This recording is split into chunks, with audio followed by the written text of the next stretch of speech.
have done so much, but have you ever done anything like that, really? I don't think so. That's a first, man. You know, I don't think we've ever done anything like that. It was, you know, the challenge was obviously logistically, because it's a kind of a bubble, and it kind of like bounces, you know. So the logistical challenge was getting the equipment up there and stabilizing it, and it, you know, it was a good 3-story climb up a ladder, and everybody had harnesses on and stuff like that, and then we had to like hook up to a the chain, so it was almost like rock climbing or something to get up there. Plugged in, everything worked. I was shocked. Yeah, everything worked. Well, health and safety freaking out. Bon Jovi, you're going to fall off the roof. Yeah, right. It was pretty safe once we were up there, though. Once you got up there, it was cool. What did you? Why did you decide to come to London and spend so many nights, you know, doing these? Well, you know, we haven't. I mean, we opened up this building. Which was a big honor. We have a habit of doing that. We just opened up the new Meadowlands Stadium in New Jersey. We sold out 4 nights there, which was great. We closed Wembley, and we've had a habit of doing these kind of things, which is kind of like a statement. But I think it's enjoyable because it becomes folklore, culture, history, things like that. And what we did on the roof today was kind of like the same thing. You know, we like to make statements like that, and I think people remember things like that. So that makes it just kind of cool. And now I've heard a little rumor. What would it take for you guys to come and headline that one day, or something like Glastonbury, anything like that? Would you like to do an iconic? Sure. I mean, that was the festival where we really made an impact back in, I think it was 1985 or 86. No, it was 85, I believe. 85, yeah. 85. And it was really, I mean, it was about 80,000 people at Castleton, and we were an opening band. Pretty much down on the bill, remember? Probably mid-afternoon, and something people, like that. I remember they threw up a big pig's head. No, they threw that at Piercy.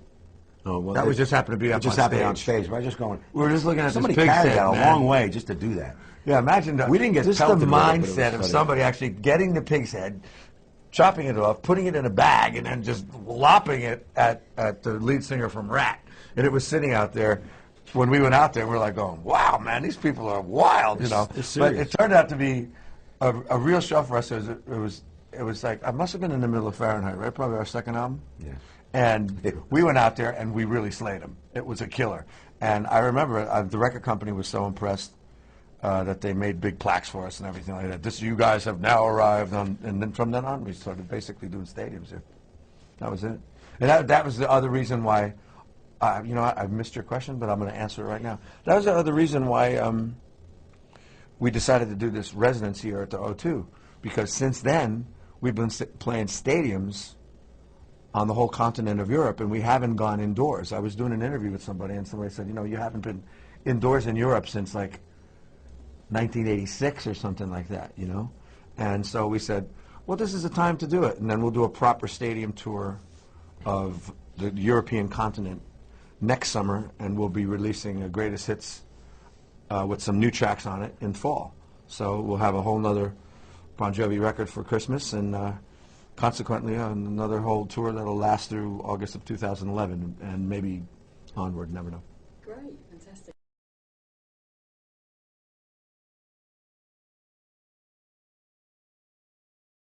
USA. We have really big screens, and it will be on.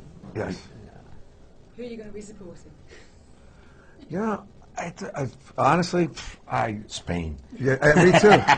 You know what? I was just going to say this, but I think I'll have to root for England. We have to say that, you know, because I don't think America has a good team. I'm not really sure, but I think Spain and Brazil are probably in the forefront, correct, of the World Cup, from what I'm understanding. Yeah, it's funny about football. You know, when you have it down in South Africa, I mean, anything can happen. I think teams change, and it's the traveling and this and that, and there's a whole different mindset. Sure. So you never know what's going to happen, you know. So it's going to be interesting watching the whole.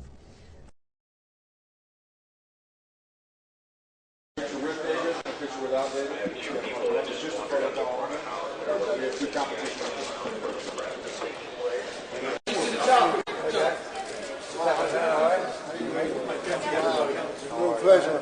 I will take it. All right, gentlemen, to your left, please. To the left front row, please. And the middle again, please. Straight ahead. Right, just go to your left, please. All the way to your left. All right, thank you, winners. One more.